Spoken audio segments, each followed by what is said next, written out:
Weekend മീഡിയയിലേക്ക് ഏവർക്കും സ്വാഗതം. SLC പരീക്ഷകൾ പുരോഗമിക്കുകയാണ്. ഇപ്പോൾ ഇതുവരെ 3 പരീക്ഷകൾ കഴിഞ്ഞു. മലയാളം 2, അതോടൊപ്പം തന്നെ ഇംഗ്ലീഷ് പരീക്ഷയും അവസാനിച്ചു. പൊതുവെ എളുപ്പമായിരുന്നു SLC പരീക്ഷ എന്നുള്ളത് ഒരു ആശ്വാസം നൽകുന്നത് തന്നെയാണ്. പ്രത്യേകിച്ച് +1, +2 പരീക്ഷകളെ അപേക്ഷിച്ച് നോക്കുമ്പോൾ. കാരണം +1, +2 പരീക്ഷകളുമായി ബന്ധപ്പെട്ട് ഒരുപാട് പരാതികളൊക്കെ വിദ്യാർത്ഥികളുടെ ഭാഗത്തു നിന്ന് ഉണ്ടാകുന്നുണ്ട്. പ്രയാസമായിരുന്നു, വളരെ കഠിനമായിരുന്നു. ഇന്ന് നടന്ന മലയാളം പരീക്ഷ പോലും വിദ്യാർത്ഥികളെ കുഴപ്പിച്ചു എന്നൊക്കെയാണ് പറയുന്നത്. അപ്പോൾ എന്തായാലും SLC പരീക്ഷ വളരെ ശുഭകരമായിട്ട് തന്നെ മുന്നോട്ട് പോകുന്നു. ഇനി വലിയ ഒരു കടമ്പയാണ് കിടക്കാനുള്ളത്. അതായത് സോഷ്യൽ സയൻസ് ആണ് ഇനി വരുന്നത്. അപ്പോൾ ഒരുപാട് വിദ്യാർത്ഥികൾ മെസ്സേജ് അയച്ചതിന്റെയും ഇൻസ്റ്റയിലൂടെ ഒക്കെ പേഴ്സണലി അയച്ചതിന്റെയും ഒക്കെ അടിസ്ഥാനത്തിലാണ് ഈ ഒരു വീഡിയോയുമായിട്ട് നിങ്ങളുടെ മുമ്പിലേക്ക് എത്തുന്നത്. സോഷ്യൽ സയൻസുമായി ബന്ധപ്പെട്ട് നിങ്ങൾ ഏറ്റവും അധികം ഫോക്കസ് ചെയ്ത് പഠിക്കേണ്ട ചില പോർഷൻസ് ഉണ്ട്. അത് കൃത്യമായി പഠിച്ചു കഴിഞ്ഞാൽ കൃത്യമായിട്ട് നിങ്ങൾക്ക് SLC പരീക്ഷയ്ക്ക് സോഷ്യൽ സയൻസ് വളരെ സിമ്പിൾ ആയിട്ട് നിങ്ങൾക്ക് മാർക്ക് കരസ്ഥമാക്കുവാൻ കഴിയും എന്ന് വിദ്യാർത്ഥികൾ മനസ്സിലാക്കുക. അപ്പോൾ ഞാൻ ഈ പറയുന്ന ടോപ്പിക്സ് വളരെ കൃത്യമായിട്ട് നിങ്ങൾ പഠിച്ചുകൊണ്ട് പോയാൽ തീർച്ചയായിട്ടും നിങ്ങൾക്ക് ഒരു വലിയ മുന്നേറ്റം ഈ ഒരു SLC പരീക്ഷയിലെ സോഷ്യൽ സയൻസ് പരീക്ഷയിൽ നിങ്ങൾക്ക് കരസ്ഥമാക്കാൻ കഴിയും. മോഡൽ പരീക്ഷയ്ക്ക് ചോദിച്ച ചോദ്യങ്ങൾക്ക് വലിയ പ്രാധാന്യം കൊടുക്കാതെ അതേ ചാപ്റ്ററുകളിലുള്ള ബാക്കിയുള്ള പോർഷൻസിന് പ്രാധാന്യം കൊടുത്തുകൊണ്ട് വിദ്യാർത്ഥികൾ മുന്നോട്ട് പോവുക. അപ്പോൾ എന്തായാലും കുറെ ചോദ്യങ്ങൾ, ഒരു 10-30ഓളം വരുന്ന ചോദ്യങ്ങളുടെ ഒരു ലിസ്റ്റ് നിങ്ങൾക്ക് ഇവിടെ തരും. അത് കൃത്യമായിട്ട് തന്നെ ഫോക്കസ് ചെയ്ത് പഠിച്ചുകൊണ്ട് പോയാൽ തീർച്ചയായിട്ടും ഹിസ്റ്ററി പരീക്ഷയിൽ കൃത്യമായും നിങ്ങൾക്ക് മാർക്ക് സ്കോർ ചെയ്യാൻ കഴിയും എന്നുള്ളത് വിദ്യാർത്ഥികൾ മനസ്സിലാക്കുക. അപ്പോൾ എന്തായാലും നമ്മൾ ആദ്യം നോക്കുന്നത് നമ്മുടെ ഒന്നാമത്തെ chapter revolutions that influenced the world, ലോകത്തെ സ്വാധീനിച്ച വിപ്ലവങ്ങൾ എന്ന ചാപ്റ്റർ ആണ്. നമുക്കറിയാം 6 മാർക്കിന്റെ എസ്സേ ആ ചാപ്റ്ററിൽ നിന്നാണ് വരുന്നത് എന്നുള്ളത് കൊണ്ട് തന്നെ വളരെ പ്രധാനപ്പെട്ട ഒരു ചാപ്റ്റർ ആണ്. അതായത് ഒന്നാമത്തെ ചാപ്റ്റർ അറിയാമെങ്കിൽ SLC പരീക്ഷയ്ക്ക് നിങ്ങൾക്ക് 6 മാർക്ക് ഉറപ്പിക്കാം. 5 എസ്സേകളാണ് നമ്മുടെ revolutions that influenced the world എന്ന് പറയുന്ന ചാപ്റ്ററിൽ നമുക്ക് പഠിക്കാനുള്ളത്. ആ revolutions that influenced the world എന്ന് പറയുന്ന ഒന്നാമത്തെ ചാപ്റ്ററിൽ നിന്ന് 5 എസ്സേയില് ലാറ്റിൻ അമേരിക്കൻ റവല്യൂഷൻ ഒരു കാരണവശാലും ചോദിക്കില്ല. പിന്നെ ഉള്ളത് 4 റവല്യൂഷൻസ് ആണ്. അതിൽ അമേരിക്കൻ വാർ ഓഫ് ഇൻഡിപെൻഡൻസ് അഥവാ അമേരിക്കൻ സ്വാതന്ത്ര്യ സമരം നമുക്ക് മോഡൽ പരീക്ഷയ്ക്ക് ചോദിച്ചതാണ്. അതുകൊണ്ട് അത് വീണ്ടും പബ്ലിക് പരീക്ഷയ്ക്ക് ആവർത്തിക്കാനുള്ള സാധ്യതയില്ല. അതുകൊണ്ട് തന്നെ ബാക്കിയുള്ള 3 എസ്സേകൾ നിങ്ങൾ കൃത്യമായിട്ട് ഫോക്കസ് ചെയ്ത് പഠിച്ചുകൊണ്ട് പോകാൻ വേണ്ടി ശ്രമിക്കുക. അതായത് French revolution, Russian revolution, Chinese revolution, ഈ 3 എസ്സേകൾ വളരെ കൃത്യമായിട്ട് തന്നെ പഠിച്ചുകൊണ്ട് പോയാൽ 6 മാർക്ക് നിങ്ങൾക്ക് ഉറപ്പിക്കാം. ഇതിൽ എന്തായാലും ഞാൻ പ്രെഡിക്റ്റ് ചെയ്യാൻ തയ്യാറാകുന്നില്ല. കാരണം ഇതിൽ ഏത് വേണമെങ്കിൽ നമുക്ക് ചോദിക്കാനുള്ള സാധ്യതയുണ്ട്. കാരണം മുൻ വർഷങ്ങളിലെല്ലാം തന്നെ ഇത് കൃത്യമായി തന്നെ ചോദിച്ചു പോയിട്ടുണ്ട്.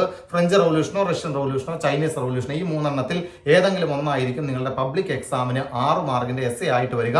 അപ്പോൾ കൃത്യമായിട്ട് ഈ 3 എസ്സേ പഠിച്ചുകൊണ്ട് മാത്രമേ റിസ്ക് എടുക്കാനോ അല്ലെങ്കിൽ മറ്റ് ചാനലുകൾ പറയുന്നത് കേട്ട് ഒന്നും നിങ്ങൾ റിസ്ക് എടുക്കരുത്. ഈ 3 എസ്സേയും പഠിച്ചുകൊണ്ടല്ലാതെ നിങ്ങൾ പരീക്ഷാ ഹാളിലേക്ക് പോകരുത്. വെറുതെ മറ്റുള്ളവർ പറയുന്ന കേട്ട് അത് വരും എന്ന് ഉറച്ചു വിശ്വസിക്കുന്നത്. ഇതിൽ ഏതെങ്കിലും ഒന്ന് പറഞ്ഞാൽ ഇതിന്റെ അപകടം നിങ്ങൾ അത് മാത്രം പഠിച്ചുകൊണ്ട് പോകും. ഒരു പക്ഷേ അത് ചോദിച്ചില്ല എങ്കിൽ തീർച്ചയായിട്ടും നിങ്ങൾക്ക് 6 മാർക്ക് നഷ്ടപ്പെടുന്ന സാഹചര്യം ഉണ്ടാകും. അതുകൊണ്ട് ഈ 3 എണ്ണം കൃത്യമായിട്ട് പഠിച്ചുകൊണ്ട് പോകുക. French revolution, Russian revolution, Chinese revolution, ഈ 3 എസ്സേകൾ വളരെ കൃത്യമായിട്ട് തന്നെ പഠിച്ചുകൊണ്ട് പോകണം.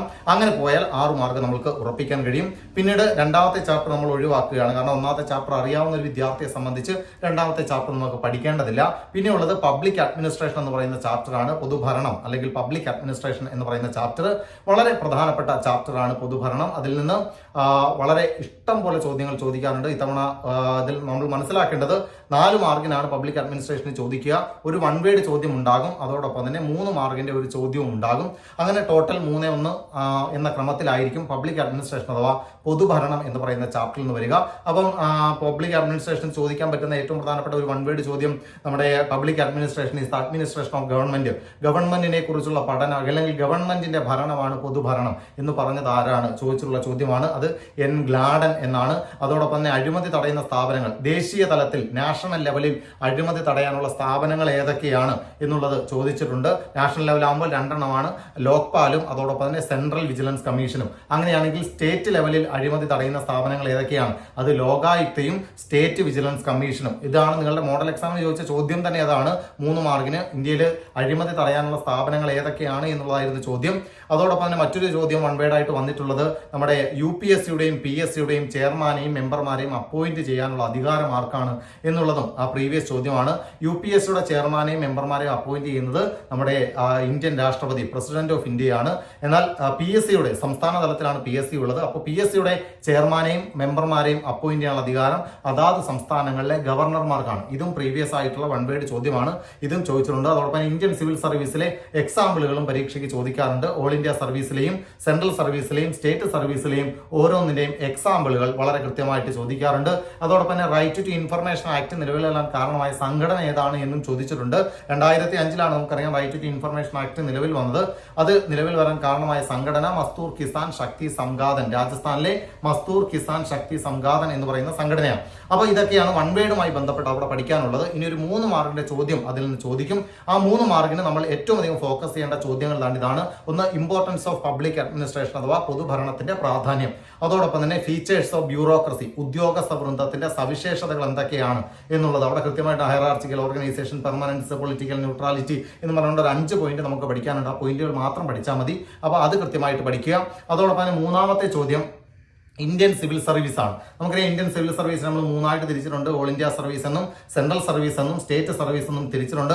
അതും എക്സാമിന് ചോദിക്കാനുള്ള സാധ്യത വളരെ കൂടുതലാണ്. അതോടൊപ്പം തന്നെ ഈ ഗവേണൻസിന്റെ ബെനിഫിറ്റ്സ്, ഈ ഗവേണൻസ് കൊണ്ട് ഒരാൾക്കുണ്ടാകുന്ന നേട്ടങ്ങൾ എന്തൊക്കെയാണ്, അതും വളരെ ഇമ്പോർട്ടന്റ് ആയ ചോദ്യമാണ്. അതോടൊപ്പം തന്നെ റൈറ്റ് ടു ഇൻഫർമേഷൻ ആക്ടിന്റെ എയിംസ്, വിവരാവകാശ നിയമത്തിന്റെ ലക്ഷ്യങ്ങൾ എന്തൊക്കെയാണ്, പ്രിവെന്റ് കറപ്ഷൻ, അഴിമതി തടയുക, ക്രിയേറ്റ് റെസ്പോൺസിബിലിറ്റി, ഉത്തരവാദിത്വ ബോധം ഉണ്ടാക്കുക, make A functioning of government transparent, ഗവൺമെന്റിന്റെ പ്രവർത്തനങ്ങൾ സുതാര്യമാക്കുക എന്ന് പറഞ്ഞുകൊണ്ട് 3 പോയിന്റുകൾ നമ്മൾ പഠിച്ചിട്ടുണ്ട്.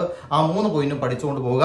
അതോടൊപ്പം തന്നെ അവിടെ നിന്ന് കോൺസെൻട്രേറ്റ് ചെയ്യേണ്ട മറ്റൊരു ടോപ്പിക്ക് ലോക്പാലും ലോകായുക്തയുമാണ്. ലോക്പാല് അഴിമതി തടയുന്ന 2 സ്ഥാപനങ്ങൾ, ലോക്പാലും ലോകായുക്തയും, അതും കൂടി എക്സ്പ്ലെയിൻ ചെയ്യാൻ പഠിക്കുക. അപ്പോൾ ഇത്രയുമാണ് പബ്ലിക് അഡ്മിനിസ്ട്രേഷൻ എന്ന് പറയുന്ന ചാപ്റ്ററിൽ നിങ്ങൾ ഫോക്കസ് ചെയ്യേണ്ടത്. ഇത്രയും പഠിച്ചു കഴിഞ്ഞാൽ 4 മാർക്ക് കൂടി നിങ്ങൾ കരസ്ഥമാക്കുകയാണ്. അങ്ങനെ ഹിസ്റ്ററിയിൽ നിന്ന് 6, 4, 10 മാർക്ക് നമ്മൾ ഉറപ്പിച്ചു കഴിഞ്ഞു. അപ്പോൾ എന്തായാലും ഇതിന്റെ ഏതെങ്കിലും ഒക്കെ എക്സ്പ്ലനേഷൻ വേണമെങ്കിൽ തീർച്ചയായിട്ടും നിങ്ങൾക്ക് ഇതിന് താഴെ കമന്റായി രേഖപ്പെടുത്തിയാൽ അതിന്റെ എക്സ്പ്ലെയിൻ ക്ലാസ്സുകളുമായിട്ട് നിങ്ങളുടെ മുമ്പിലേക്ക് എത്താം. അപ്പോൾ എന്തായാലും 2 ചാപ്റ്ററുകൾ നമ്മൾ കംപ്ലീറ്റ് ആക്കി. ഇതിന്റെ നമ്മുടെ സീരീസ് ഇന്നും നാളെയും മറ്റന്നാളുമായിട്ട് നമ്മൾ ഇത് കംപ്ലീറ്റ് ആക്കും. അപ്പോൾ 2 ചാപ്റ്ററുകൾ നമ്മൾ കംപ്ലീറ്റ് ആക്കി കഴിഞ്ഞു. 1ാമത്തെ ചാപ്റ്ററും 3ാമത്തെ ചാപ്റ്ററും ഇത് കൃത്യമായിട്ട് പഠിക്കുക. ബാക്കി നമുക്ക് അടുത്ത ക്ലാസ്സിൽ കാണാം. അതുകൊണ്ട് നിങ്ങളുടെ കൂട്ടുകാർക്കെല്ലാം പരമാവധി ഷെയർ ചെയ്യുക. പരമാവധി വിദ്യാർത്ഥികൾ പഠിക്കട്ടെ, പഠിച്ച് പരീക്ഷകൾ എളുപ്പമാകട്ടെ. ബൈ.